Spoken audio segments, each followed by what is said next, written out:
I asked you what the fear was, you said socialism, and then I jumped in. So is it that you do you fear dictatorship, like we see in Venezuela? What about socialism is it that you feel is the most imminent threat? Big government, to me, is the biggest threat. I've said it before, and I'll say it again. You can either be free or you can be dependent on the government. When the people talk about being socialist Democrats or democratic socialists, that's a really nice way to package it, but you can, the two terms are an oxymoron. If you're dependent on the government for everything, you are not truly free. You cannot live in a democracy where you are then dependent upon the government for all of your worldly desires, needs. Now, the federal job program that Bernie was pushing on the stage, your health care, your college, when you're dependent on the government for all those things, then you're going to just tax the wealthy. I'm going to tell you this, the thing about the wealthy is they can move, and they're not going to stay there under plans they should like move then, but they don't. They will. They don't. They do the tax shelters, but they never move. But what do you think is going to happen? Especially the old companies, where are they going to go? Well, right now, what we're seeing happening in California is a microcosm of what's going to happen in the rest of this country if we allow big government to take over. You're seeing companies leave California for that reason. You're seeing people leave California for that reason. Overtaxed, overregulated, government is too big. That's why they're taking Toyota to Texas. That's why they're fleeing. So I want to give you an example of big government. I want to get your thoughts on it, because this is something the government does. And when I say government, it means all of us as US taxpayers, right? So we fund the research and development for all these... Stop. When she talks about, and she says, I mean, all of us, all of you out there is big government.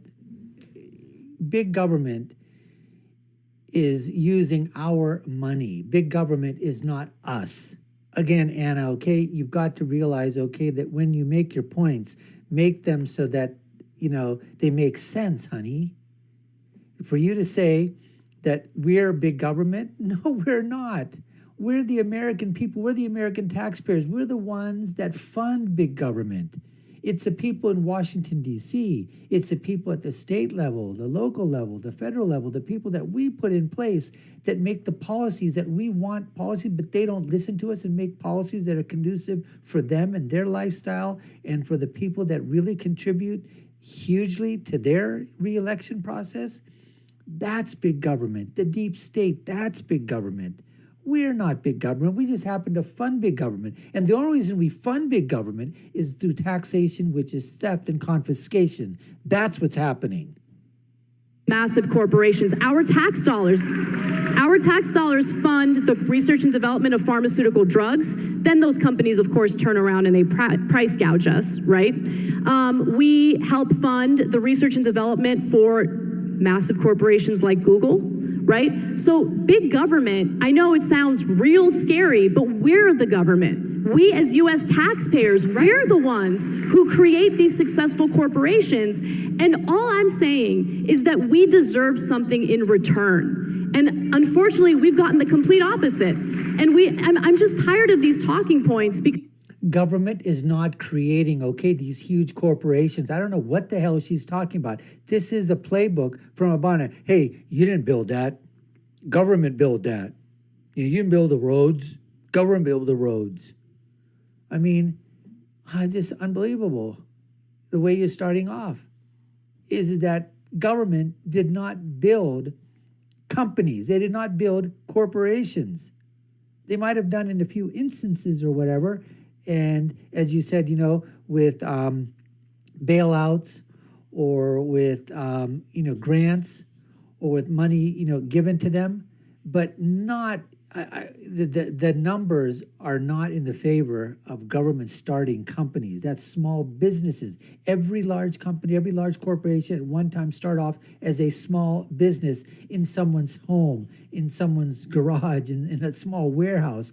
And then because of productivity and the need for the product or the service grew.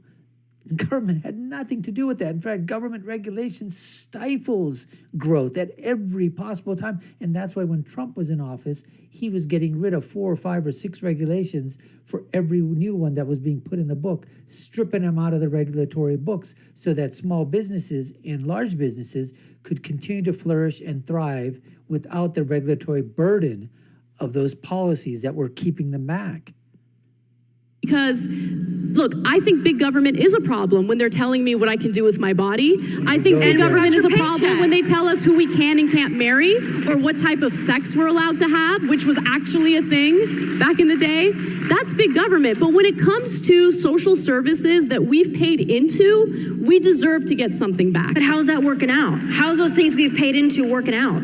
Well, they're severely underfunded just so we can give the wealthy massive what tax I'm asking cuts. is if your solution to everything, and I don't know if it's yours, but it certainly is Elizabeth Warren and Bernie Sanders, their solution to everything is tax the wealthy, tax the wealthy. If those wealthy folks leave or they do put their money elsewhere in whatever creative way you can fantasize about in your mind, and we don't have that money, then who pays for all these social programs?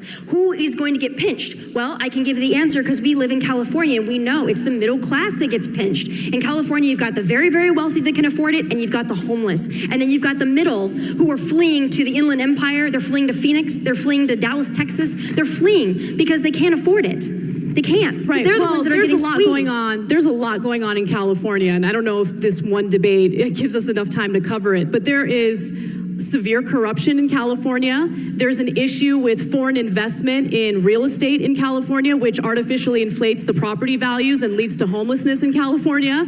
You have real estate developers who are running amok, and that's part of the corruption. I mean, we unfortunately don't have time to get into all of that, but the idea that wealthy people are going to flee, that these corporations are going to flee, I mean, we still subsidize oil companies to the tune of hundreds of millions of dollars every year. Where are they going to go? The oil is here. You know, like that's an example. One other example is the top marginal tax rate in the United States used to be 91%. They didn't leave, okay? It used to be 91%, okay, back in, we're talking, 20s, 30s. But guess what?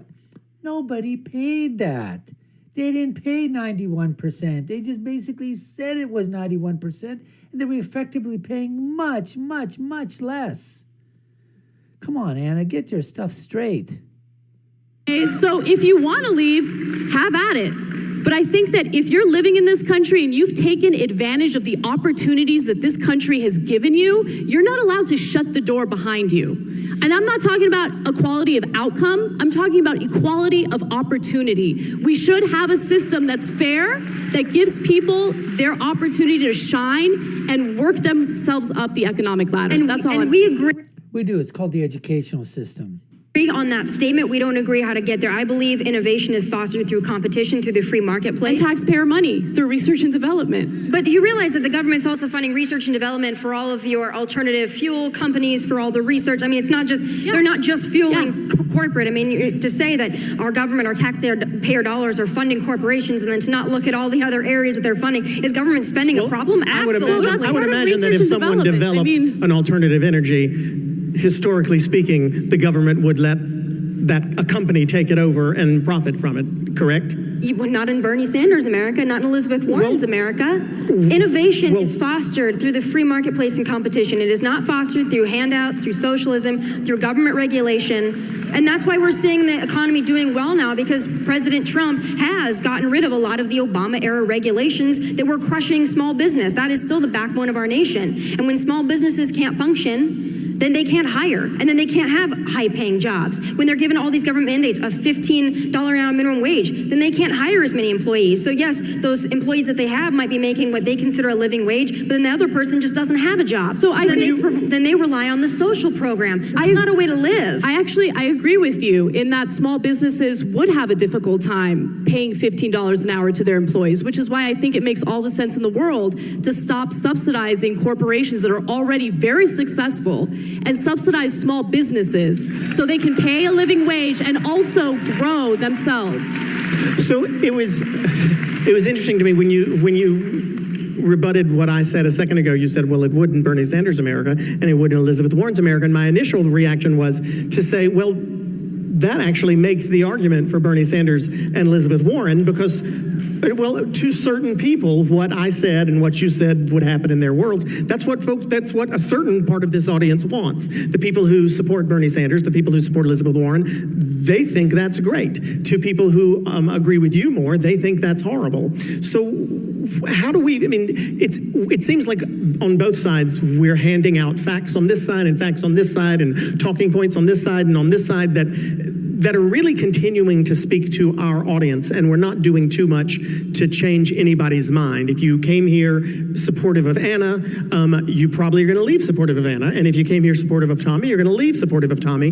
What do you, and listen, and that's great, whoever you came here for, but what do you find is most effective for you when you need to change somebody's mind? When I go into conversations like this, I don't have any delusions of changing Ana's mind or yours or anybody else's. I think it's about having a conversation in this country about our values, and they are different. And it's okay to have conversations about differing values, because that's why we have the two parties that we have and the various political ideologies that we have. We have conservatism, we have liberalism, we have progressivism, we have Republicans, Democrats, we have everybody in the middle, libertarians, all of that, to have a discussion. Sometimes there's not a solution that both sides can agree to. That's why we have Congress that can hopefully get somewhere in that middle. Right now, that's not happening. But doesn't that make people mad? It seems like to me, people get more mad if you find a solution somewhere in the middle than if you choose something. I mean, listen, I think a lot of people have made the argument that one of the reasons President Trump has doubled down on his base and only his base is because he made a calculation with Steve Bannon that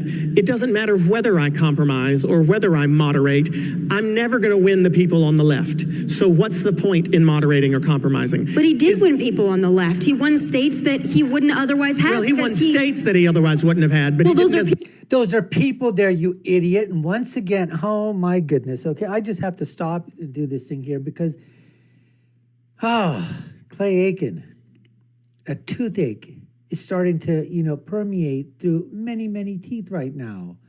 You're too much verbal diarrhea on your part. And then when you make a statement, you make a stupid statement like, oh, you know what? There's just not too many, President Trump, he didn't do anything. He didn't win anybody over on the other side. Okay, he just wanted to keep that thing over there. And then she goes, what do you mean you're talking about?